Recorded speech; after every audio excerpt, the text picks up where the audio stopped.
Military, because, ladies and gentlemen, we are going to be having military honors presented to those of you that have had active or you're retired military. While playing of taps, please signify with a hand salute. Otherwise, we're going to ask everyone during the playing of taps, hand over the heart, please.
on behalf of the President of the United States Army, and the grateful nation.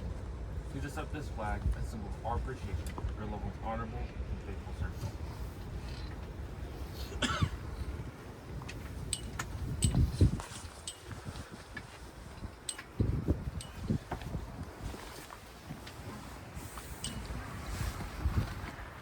Be seated. Still bad there's somebody behind me. Here or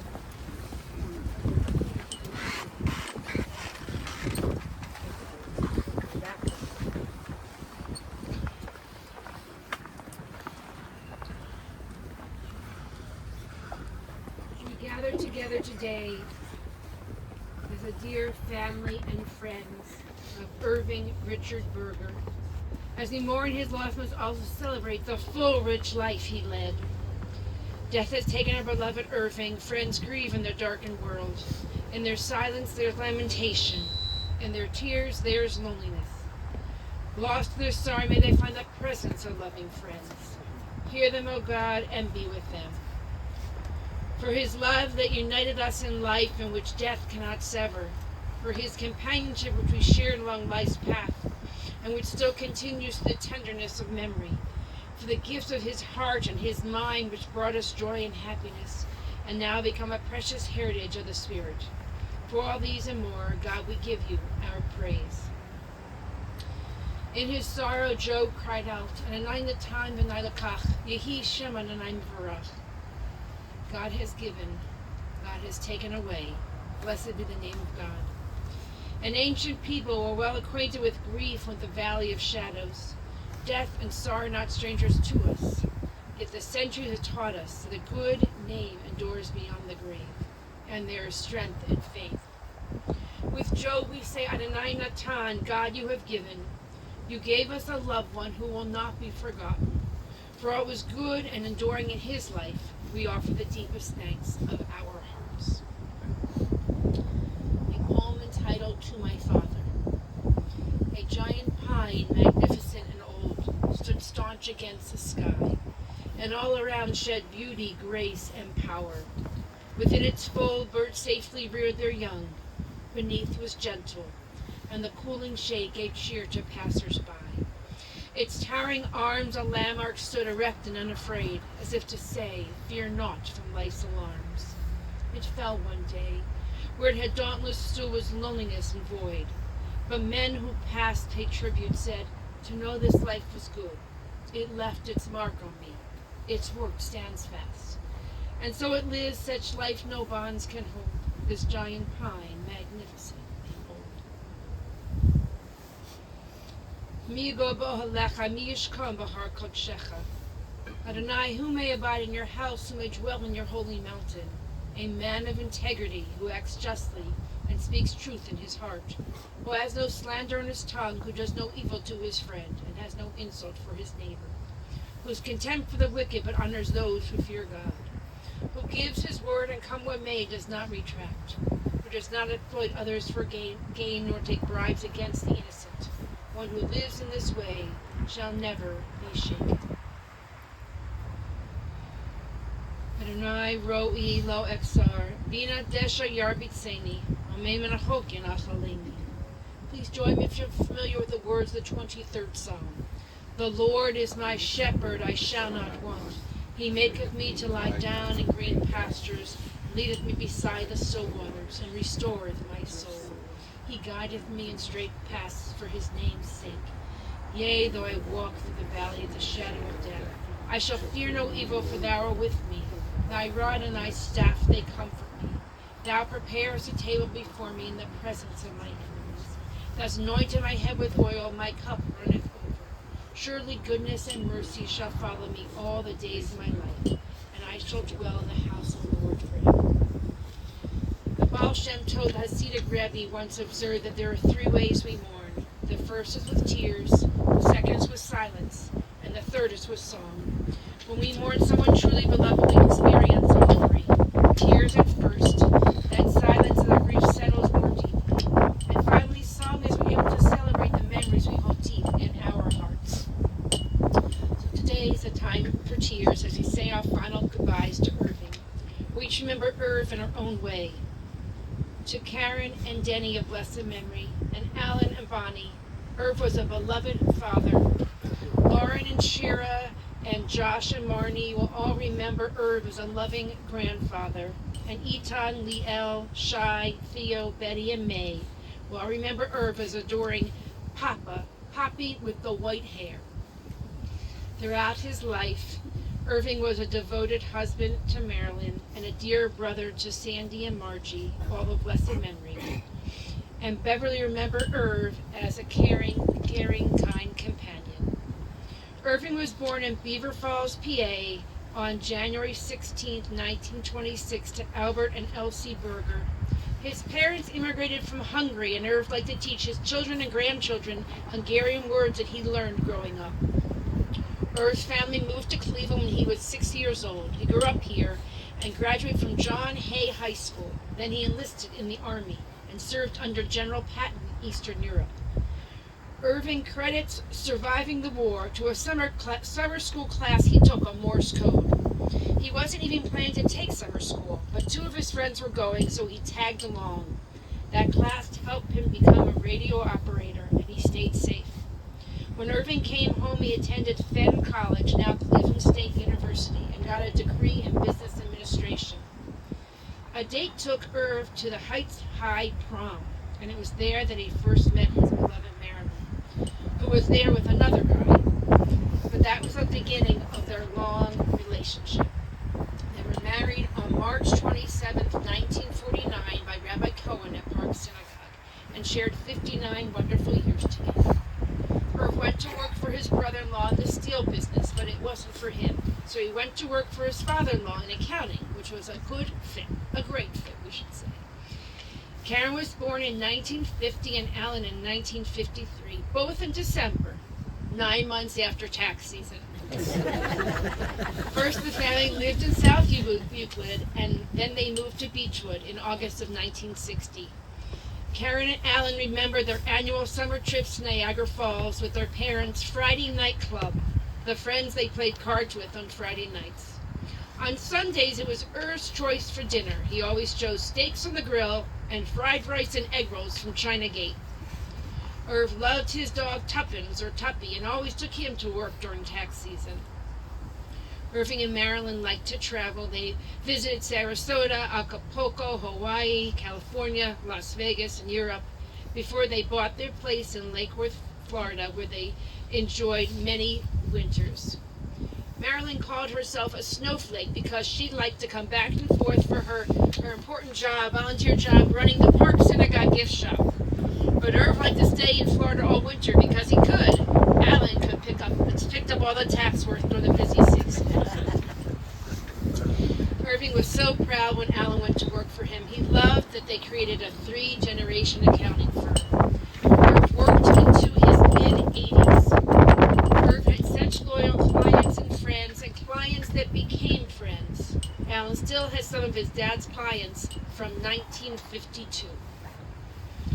Irv loved his daughter-in-law Bonnie and his son-in-law Denny of blessed memory. Bonnie loved to cook for Irv, and he loved her cooking. Bonnie would call that she was bringing dinner over, and Irv would say, "You aren't bringing chicken, are you? I don't like chicken." The family all knew that Irv didn't like chicken. When he was a boy, his mother took him to the kosher chicken store. She picked out the chicken and brought it home to defeather. Well, the smell of the burning feathers made Irv so sick he would never eat chicken as an adult. Irv was so happy when his grandsons Lauren and Josh were born. He loved spending time with them, and enjoyed taking them out for Sunday dinners or to Cedar Center for new shoes before school at Shoesies and a stop at China Gate. Josh remembers that every time he came home from college, his grandfather had a new jacket for him. Irv and Marilyn hosted the family for holiday dinners on Passover, Rosh Hashanah, Yom Kippur. On Hanukkah, the tradition was to open presents from the youngest to the oldest. Irv loved golf, and every Father's Day they played the Berger Open with 3 generations, complete with a trophy. The boys loved visiting their grandparents in Florida, a tradition they continue with their families. Irv was so proud of his grandsons' families and careers. He was always interested in what was going on in their lives. For the last 15 years, Irv has enjoyed the loving companionship he shared with Beverly. They had been friends as couples before they were both widowed, and they lived across the street from each other. They shared meaningful years together. Irv was a big Cleveland sports fan. You could find him screaming at the TV if the game wasn't going well. And he loved his scotch. Irving was very generous and gave to a lot of different organizations. He was a co-founder of Beechwood 100, a nonprofit that benefited the Beechwood first responders. In Irv's den, he had pictures of Eisenhower and Truman. They were his heroes. Irv was very patriotic. He liked to put out his American flag. Just saw the flag was an important symbol to him. Irv lived to 99 years old. He wanted to make it to 100. But he saw so much in his 99 years. Irving's family wants to thank his devoted caregiver, Linda, who helped keep him going. Irv was blessed to live to know his great-grandchildren. He was so thrilled to become a great-grandpa.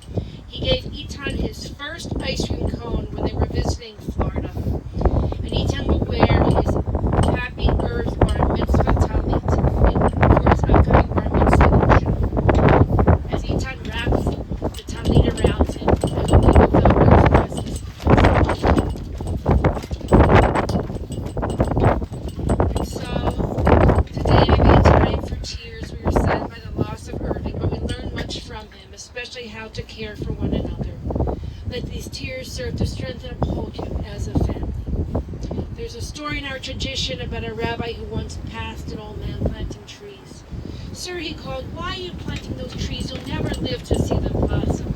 The man replied, my ancestors planted trees not for themselves but for us, that we might enjoy their shade and their fruit. I too do the same for all those who will come after me. Irving planted an orchard for each one of us, an orchard filled with devotion and love, and these will always be here for us. We must be grateful that we're able to share in Irv's life. Tomorrow there'll be fewer tears, more silence. As the Baal Shem Tov noted, it'll be a time of pondering, a time of contemplation. Irv will become a greater part of our characters and our very beings as we integrate the memories and the values he taught us into our own selves. But finally there'll come a time for song.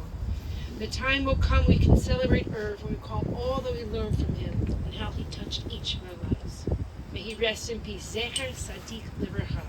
May the memory of Irving Berger be a blessing. Let us all say Amen.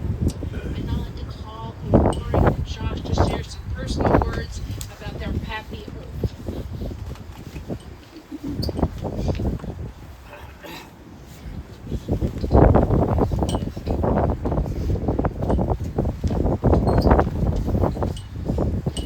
Thank you all for being here today. It's so hard to try and squeeze nearly a century of a remarkable life into just a few minutes, but it's cold, and I will do my best. Pappy Irv was one of the last of a great generation, and someone who exposed many more layers, as I was so fortunate to have him well into my adult life. My earliest memories of Pappy Irv were sleepovers before Josh was even born, where he would prepare my breakfast, both Honey Nut Cheerios and a Lender's Bagel, where at home I was only allowed to have one. And then we'd sit together over breakfast in our bathrobes, me reading the comics and him reading the more serious sections of the paper, while Nani Marilyn slept in. He and Nani always required us to start the school year with new shoes, a tradition followed by dinner at Chinagate. But when I really got to know him was in college, when I was fortunate enough to interview him about his experiences in World War II for a class my freshman year. I learned the details of his upbringing, losing his father at a young age, growing up a child of the Depression, and his life before the service. I had always known that he was a radio operator during the war. But what I found out during that interview wasn't that he was sitting safely behind the front lines, as I'd always imagined, but he was out front, scouting German positions, often engaged in hand-to-hand combat. I learned of the courage it took standing up to his fellow American troops, as he was often the victim of ignorance and anti-Semitism as one of the few Jews in his battalion under General Patton in the Army. He was hugely proud of his service, often wearing his veteran's hat and earning well-deserved respect in public. It was also in college where I became aware of his unique sense of generosity and thoughtfulness, where he would send me packets of $5 gift certificates to Wendy's and Subway, often allowing me to eat at the end of the semester as my budgets were thin. He was also adamant that I had $50 of emergency cash on me at all times, checking my wallet whenever I saw him and frequently slipping me a 50 when invariably I had spent the last one. And then there was the Poppy I was so lucky to have in my adult life, the gregarious storyteller at Thanksgiving and other holidays, the great-grandfather to mine and Josh's kids, affectionately known as Poppy with the white hair, to differentiate him from Poppy Allen, and the man with an ever-expanding list taped up in his office, making sure that he never forgot the birthday or anniversary of his kids, grandkids, or great-grandkids. He was a man to whom family was the most important thing. So proud of my dad and my aunt, me and Josh and our kids. A hard worker who, along with my dad, transformed my great-grandfather's business into an institution, and someone we were all so blessed to have for so many years. It was truly a life well lived, and it will leave an indelible mark on all of us. We will miss him immensely, and his memory will truly be a blessing. We love you, Poppy.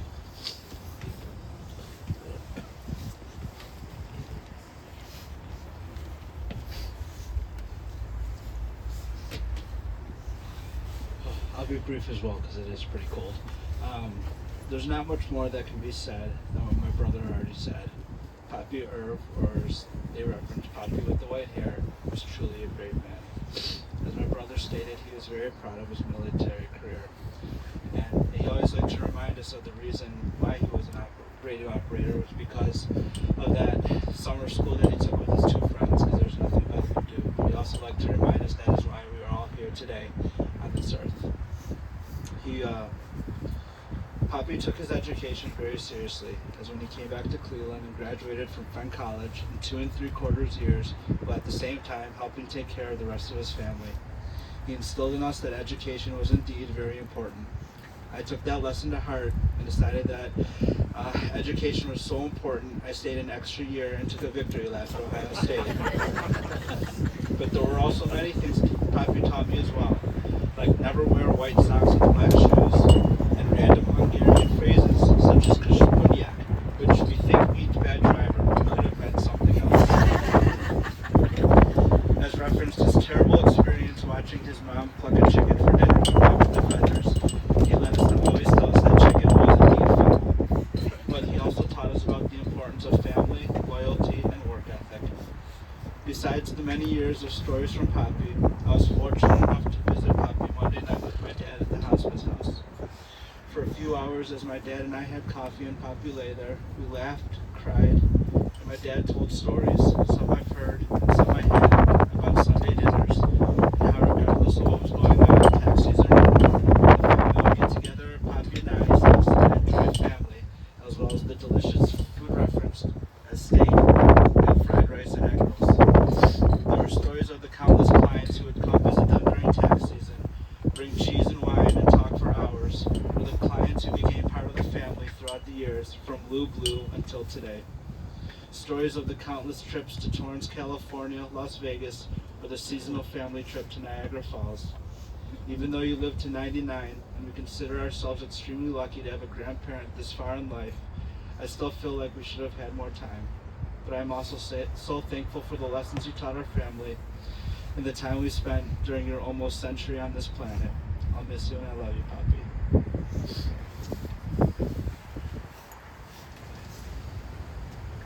Thank you both of your beautiful, heartfelt words.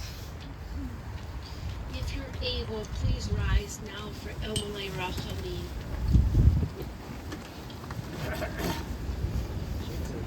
If you can't. Elmalei Rachamim, Shochen Vamromim. Hamsei Minocha Nechona Tachat Kanfei Chashchina.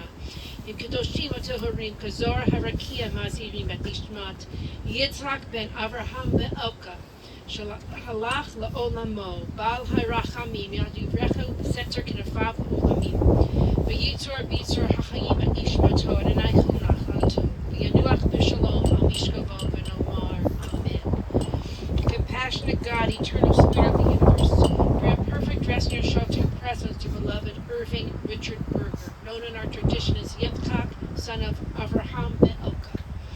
who has entered eternity. O God of mercy, let him find refuge in your eternal presence, and let his soul be bound up in the bond of everlasting life. God is his inheritance. May he rest in peace. Let us all say. Amen. I'm going to pause for a moment as we lower the coffin.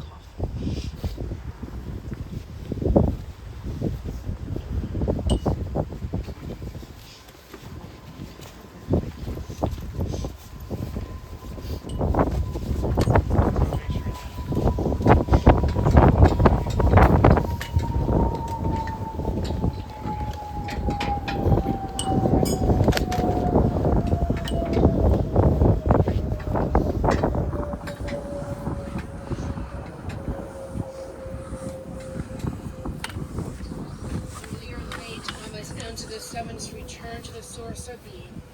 If we lose our hold on life when our time has come, as a leaf falls from the bough when its day is done, the deeds of the righteous enrich us all as a fallen leaf enriches the soil beneath. The dust returns to the earth, but the spirit lives on with God. Like the stars by day, our beloved dead are not seen by mortal eyes, but they shine on forever. Theirs is eternal peace. Let us be thankful for the compassion continues in our hearts, in our minds, and with God. In the rising of the sun and in its going down, we will remember him. In the blowing of the wind and the chill of winter, we will remember him. In the opening of buds and the rebirth of spring, we will remember him.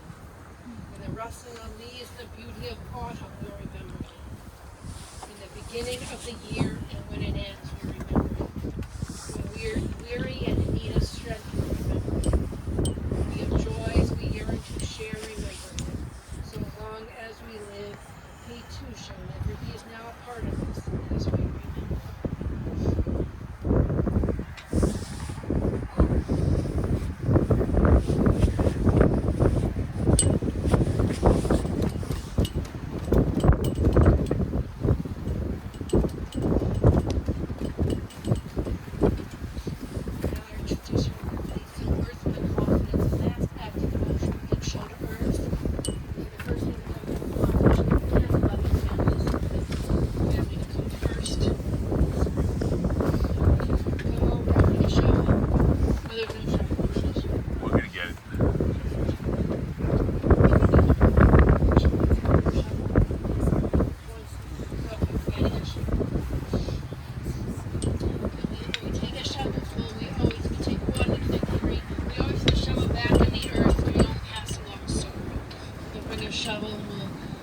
Some earth and then we'll join in the cottage.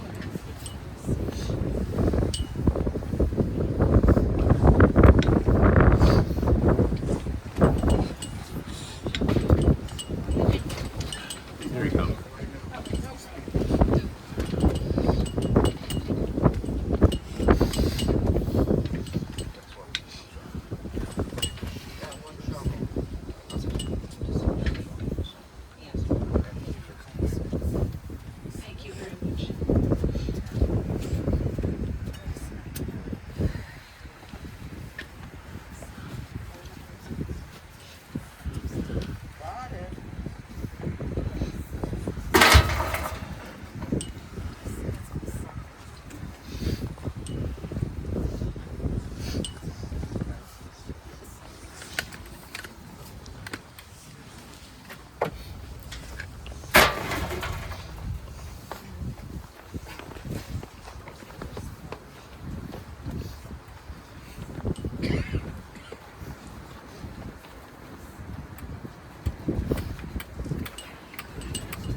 wanna, Rabbi? Do you want to let the family and then let's do Kaddish and get that way? We'll do Kaddish, and then if anyone else wants to come forward, they can. They can, yeah.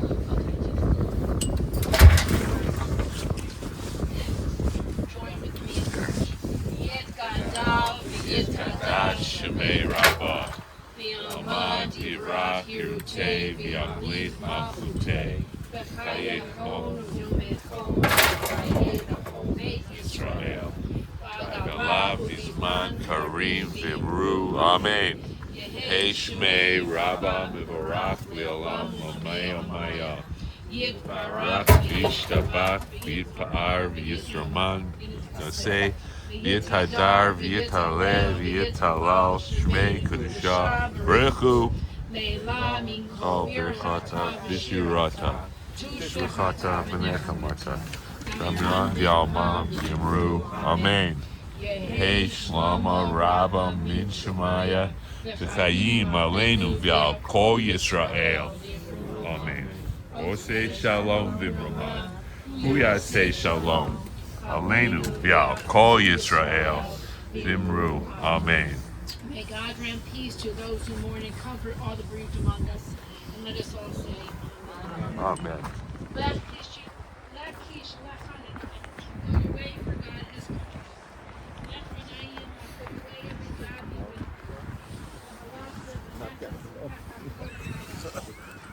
Excuse me, I'm just gonna sneak right through here. Remember your life, every present hearts and minds of all those who've known you and loved you, and may the glory of God receive you in the song of it. Amen. Use our service and bless the first month they can after. The Berger family will be receiving visitors for Shiva at Alan Bonnie's home, 25373 Bridgeton Drive in Detroit, immediately following the service until 8 p.m. tonight, and tomorrow Friday from 1 to 5 p.m. I'm gonna ask Jumper, let's hold off before we put earth. I'm gonna ask you to make a shura. You're gonna open up and create an aisle facing one another. The shura is an aisle of consolation, allows the family to know that they're not passing alone and that their friends surround them. So at this time, when the family's ready, let's just kind of create an aisle here. Open up an aisle facing one another. This is the shura. Again, the aisle of consolation. Carefully and slowly. Is she going down there? Yep, absolutely. Great, thank you. When the family's ready, go ahead. The immediate mourners and the grandchildren.